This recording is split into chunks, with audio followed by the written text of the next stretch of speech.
Hi friends, welcome to cooking with Vani Balaji.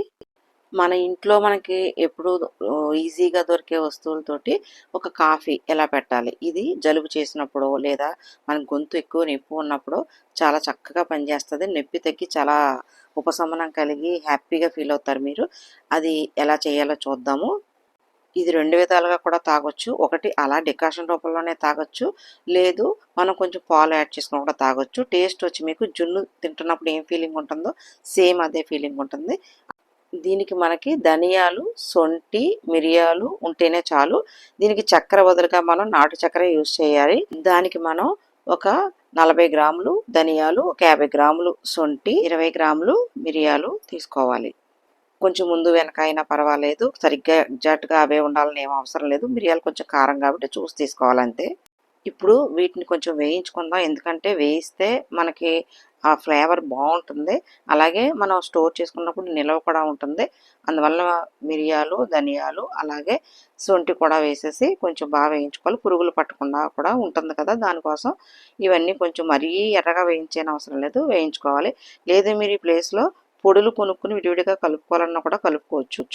మీకు కావాలంటే విడిగా ధనియాల పొడి, శొంఠి పొడి, మిరియాల పొడి కూడా మీరు వేసుకుని నీళ్ళల్లో కాసేసుకోవచ్చు. కానీ ఈ ఫ్లేవర్ రాదు, మనం వేయించుకుంటాం.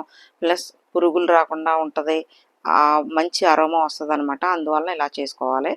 ఎలా వీలైతే అలా చేసుకోండి. కొంచెం శొంఠిని మాత్రం మనం కొంచెం గట్టిగా ఉంటుంది కాబట్టి మిక్సీలో వేస్తే నలగదు, బ్లేడ్లు విరిగిపోతాయి కాబట్టి కొంచెం రాయితోటి మనం జస్ట్ తడితే అది పొడి అయిపోతుంది. అలాగే ఏదో సుక్కు పొడిలా ఆర్గానిక్ దొరుకుతుంది, అదే సుక్కు మీన్స్ శొంఠి పొడి, అది మీరు ఇలా కూడా తీసుకోవచ్చు. ఇప్పుడు కొంచెం దాన్ని కొడదాం మనం, నలిగేలాగా కొంచెం చిత కొట్టి వెంటనే చితికిపోతుంది, పెద్ద గట్టిగా ఏమి ఉండదు, వేయించాం కదా అందువల్ల. అలా కొట్టిన తర్వాత మీరు ఇలా చూస్తే చూడండి, మీకు అలా విదిపితే ముక్కల కింద అయిపోతుంది. అందువల్ల మిక్సీలో వేసినా ఏం పర్వాలేదు. ఇలా చేసుకోండి ఫస్ట్. ఇప్పుడు ఇలా మనం దంచుకున్న శొంఠిని అలాగే ధనియాలు, మిరియాలు అవి ఉన్నాయి కదా, కొంచెం చల్లారిన తర్వాత మనం వాటిని మూడింటిని కూడా ఒక పౌడర్ కింద చేసేసుకోవాలన్నమాట. ఇదో ఇలాగా వేసాను నేను. ఇవన్నీ కలిపి మనం పౌడర్ చేసుకోవాలి. ఇలా గ్రైండ్ చేసుకున్న తర్వాత ఇలా బరకగా వస్తుంది అనమాట. అది మరీ మెత్తగా అవసరం లేదు. ఇలా గ్రైండ్ చేసుకుని ఒక స్టోరేజ్ దాంట్లో మనం ఒక బాటిల్లో స్టోరేజ్ చేసుకున్నట్టయితే మీకు ఫ్లేవర్ పోకుండా ఎక్కువ రోజులు ఉంటుంది. అలాగే మీరు వారానికి 2-3 సార్లు, నార్మల్గా ఉన్నప్పుడు వారానికి 2-3 సార్లు తీసుకోవచ్చు. ఇదే మీకు కోల్డ్ కాఫ్ అన్నీ ఉన్నప్పుడు అయితే మీరు అవి తగ్గే వరకు కూడా మీరు కంటిన్యూస్గా రోజుకు ఒకసారి అయినా నైట్ పడుకునే ముందు అయితే మార్నింగ్ 2 సార్లు తాగొచ్చు. ఇప్పుడు మనం ఒక గిన్నె తీసుకొని గ్యాస్ మీద పెట్టి అందులో 500 ml వాటర్ అయితే నేను తీసుకున్నాను. ముగ్గురికి అయితే వస్తుంది అది. మీకు ఎలా కావాలో అలా నీళ్ళు తీసుకోండి. ఈ నీళ్ళు కొంచెం వేడెక్కిన తర్వాత మనం దాంట్లో ఇప్పుడు పొడి పెట్టుకున్నాం కదా, అది ఎంతమందికి అవసరమో మీరు దానికి తగినట్టుగా పొడి వేసుకోండి. నేనైతే 1.5 వేసాను, అంటే ముగ్గురికి హాఫ్ అని అర్థం, అలా వేసాను. అలాగే నాటు చక్కెర అంటే బెల్లం పొడి కానీ తాటి బెల్లం కానీ మీరు ఈ ప్లేస్లో అవే వాడాలి.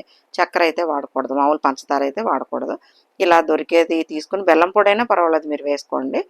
ఇప్పుడు దాంట్లో యాడ్ చేసుకోవాలి. తీపి మీ ఇష్టం, మీకు టేస్ట్కి తగినట్టుగా వేసుకోండి, యాడ్ చేసుకోండి. ఇలా బాగా మరిగించాలి, అంటే ఒక 15 మినిట్స్ 20 మినిట్స్ బాగా మరగాలి, దానిలో ఎసెన్స్ అంతా దిగాలి. అప్పుడు మనం గ్లాసుల్లో తీసుకొని వడపోసుకోవటమే. ఇలా నేను వడపోసాను. ఇది చూసారా, ఇలా మీకు డికాషన్లా, కాఫీ డికాషన్లా ఉంటుంది, కానీ టేస్ట్ చాలా బాగుంటుంది. మీరు ఇలా కూడా తాగొచ్చు, నేను చెప్పినట్టు పాలు యాడ్ చేసుకుని కూడా తాగొచ్చు. ఇంతేనండి. ధనియాలు, మిరియాలు, శొంఠితోటి ఒకటి జలుబుకి, దగ్గుకి ఉపశమనాన్ని ఇచ్చే ఒక చక్కని కాఫీ ట్రై చేసి చూడండి. ఎలా వచ్చిందో చెప్పండి. మీకు రిలీఫ్గా ఉందా లేదా అనేది మీకే తెలుస్తుంది. Thank you.